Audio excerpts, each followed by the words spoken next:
नमस्ते दोस्तों, आज हम बात करने जा रहे हैं एक ऐसी घटना की जिसने पूरी दुनिया का संतुलन हिला दिया। जब अमेरिका के नए राष्ट्रपति ने अपने पुराने दोस्तों यानी यूरोप के देशों से मुंह मोड़ लिया, तो वहां के नेताओं के बीच एक अनिश्चितता की लहर दौड़ गई। 80 साल पुरानी दोस्ती को दरकिनार करते हुए अमेरिका ने अपने कदम पीछे खींच ली। लेकिन इस उथल पुथल में एक शख्स ऐसा था जो चुप नहीं रहा। फ्रांस के राष्ट्रपति इमैनुएल मैक्रो ने यूरोप की सुरक्षा की कमान संभाली और ऐलान किया कि अब यूरोप को अपने पैरों पर खड़ा होना होगा। उन्होंने यूक्रेन के लिए अपना मजबूत समर्थन जताया और वॉशिंगटन की नीतियों को चुनौती देने वाली सबसे बड़ी आवाज बन गए। मैक्रो साहब ने पेरिस में बड़ी बड़ी बैठकें बुलाईं, लंदन और वॉशिंगटन में अपनी कूटनीति तेज की और यूरोप को अमेरिका पर निर्भरता से आजाद करने का एक नया सपना दिखाया। उन्होंने कभी कहा था कि नाटो अब दिमाग से मृत हो चुका है, और आज उनकी बात सच साबित होती दिख रही है, क्योंकि अमेरिका ने नाटो से किनारा करने की धमकी दी है। अब मैक्रो एक कदम और आगे बढ़े हैं। वो यूरोप से कह रहे हैं कि अमेरिकी हथियारों को अलविदा कहो और अपनी खुद की रक्षा इंडस्ट्री पर भरोसा करो। लेकिन सवाल ये है, क्या वॉशिंगटन में उनकी ये बात सुनी जाएगी? क्या यूरोप सच में अमेरिका से अलग हो सकता है?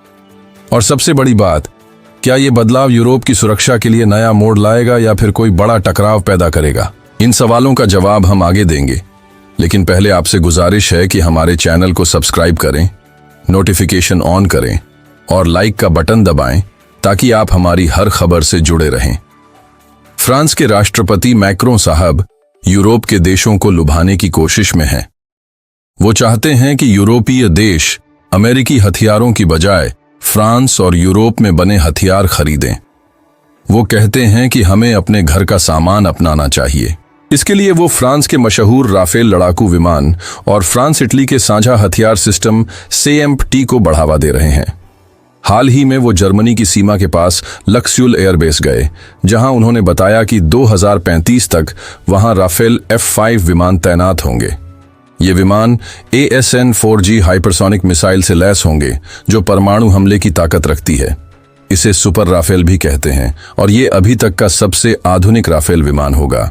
ये नया राफेल F-5 ज्यादा ताकतवर इंजन, बेहतर सुरक्षा और डेटा लिंक के साथ आएगा। इसके साथ एक 10 टन का मानव रहित युद्धक विमान भी होगा। फ्रांस की वायुसेना के पास पहले से ही 3 परमाणु हथियार बेस हैं, सेंट डिजिए, रॉबिन्सन, एवॉर्ड और स्ट्रेसलेट ट्यूब। लक्ष्यूल बेस भी पहले परमाणु हथियारों का घर था, लेकिन 2011 में वहां से राफेल हटा लिए गए थे। अब फिर से वहां 15 लाख यूरो का निवेश होगा। 2024 में फ्रांस ने 42 राफेल F-4 विमान ऑर्डर किए थे, जिनकी कीमत 5 अरब यूरो थी। इनकी डिलीवरी 2027 से शुरू होगी। मैक्रों साहब ने कहा कि अगर अमेरिका यूरोप से दूरी बनाएगा तो हमें अपनी रक्षा के लिए और राफेल विमान बनाने होंगे। लेकिन यूरोप के कई देश अभी भी अमेरिकी हथियारों पर निर्भर हैं। नीदरलैंड्स और बेल्जियम ने हाल ही में कहा कि वो अमेरिका के F-35 विमान खरीदते रहेंगे।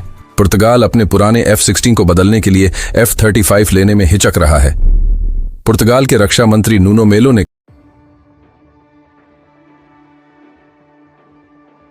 कहा कि हमें ऐसे विकल्प चाहिए जो भरोसेमंद हों। वो यूरोपीय विमानों पर भी नजर रख रहे हैं। कनाडा ने भी अपने 13.2 अरब डॉलर के F-35 सौदे पर फिर से सोचने का फैसला किया है। शायद वो भी फ्रांस के राफेल की तरफ देखें। अब सवाल ये है, राफेल और F-35 में कौन बेहतर? कीमत में ज्यादा अंतर नहीं है। F-25 की कीमत 15 करोड़ 50 लाख डॉलर है, जबकि राफेल 12 करोड़ डॉलर का। लेकिन F-25 को चलाने का खर्चा ज्यादा है। राफेल के पास 2 शक्तिशाली इंजन हैं जो इसे तेज और चुस्त बनाते हैं। वहीं F-25 एक इंजन वाला विमान है जो छिपने, स्टील्थ में माहिर है। राफेल में इलेक्ट्रॉनिक जंग के सिस्टम है, जबकि F-35 में सेंसर और रडार की ताकत ज्यादा है। राफेल बाहर से हथियार ले जा सकता है और F-35 अपने अंदर हथियार छिपाकर उड़ता है। लेकिन राफेल की सबसे बड़ी चुनौती ये है कि क्या फ्रांस इसकी जरूरत के हिसाब से प्रोडक्शन बढ़ा पाएगा। जुलाई 2024 में डसॉल्ट एविएशन के पास 223 राफेल विमानों का ऑर्डर था। इनमें 64 फ्रांस के लिए और 159 निर्यात के लिए हैं। कंपनी के सीईओ एरिक ट्रैपियर ने कहा कि 2025 तक वो हर महीने 3 विमान बनाएंगे, यानी साल में 36। ये पहले से बेहतर है, लेकिन अमेरिका के F-35 की 156 विमानों की सालाना प्रोडक्शन से कम है। यूरोप को अपनी सुरक्षा के लिए तेजी से कदम उठाने होंगे और मैक्रों साहब इसी कोशिश में लगे हैं। मैक्रों ने फ्रांस की बड़ी हथियार कंपनियों के साथ बैठक की। सेफरन, नवल ग्रुप, डसॉल्ट और 4000 छोटी मझोली कंपनियों के लोग वहां थे।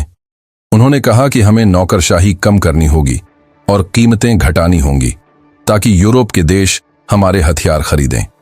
आंकड़े बताते हैं कि 2019 से 2023 के बीच यूरोप ने अमेरिकी हथियारों पर अपनी निर्भरता 35% से बढ़ाकर 55% कर ली।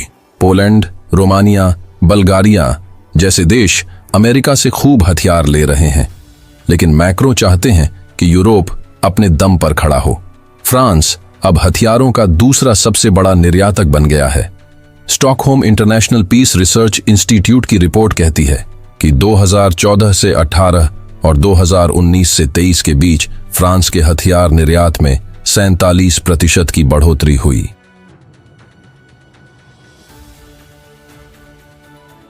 भारत इसका सबसे बड़ा खरीदार है, जो 30% हिस्सा लेता है। मिस्र, कतर, यूएई, ग्रीस जैसे देशों ने भी राफेल खरीदे हैं। 2021 में यूएई ने 80 राफेल का सबसे बड़ा ऑर्डर दिया। सऊदी अरब भी 54 राफेल लेने की सोच रहा है। भारत अपने नौसेना के लिए 26 राफेल M विमान खरीदने वाला है, लेकिन अमेरिका के नए राष्ट्रपति इस बदलाव से खुश नहीं होंगे। क्या यूरोप और अमेरिका के बीच कोई समझौता हो सकता है? शायद यूरोप को छूट दे और अमेरिका अपनी सुरक्षा गारंटी बनाए रखे, लेकिन ये आसान नहीं। अमेरिका यूरोप से आर्थिक और तकनीकी फायदे चाहता है। दोनों के बीच भरोसा भी कम है। यूरोप को लगता है कि अमेरिका वादे पूरे नहीं करेगा और अमेरिका को यूरोप कमजोर लगता है। फिर भी ये वक्त यूरोप के लिए एक मौका है। उसे अपनी सेना, परिवहन और टैंकर विमानों पर निवेश करना होगा। अभी अमेरिका के पास 450 टैंकर हैं, जबकि यूरोप के पास सिर्फ 150। फ्रांस अपने राफेल के जरिए यूरोप को मजबूत करना चाहता है। यह भारत जैसे देशों के लिए भी सबक है कि अपनी ताकत खुद बढ़ानी होगी। हमारी टीम आपके लिए ऐसी खबरें लाती रहेगी। हमें बताएं कि आपको ये जानकारी कैसी लगी। धन्यवाद।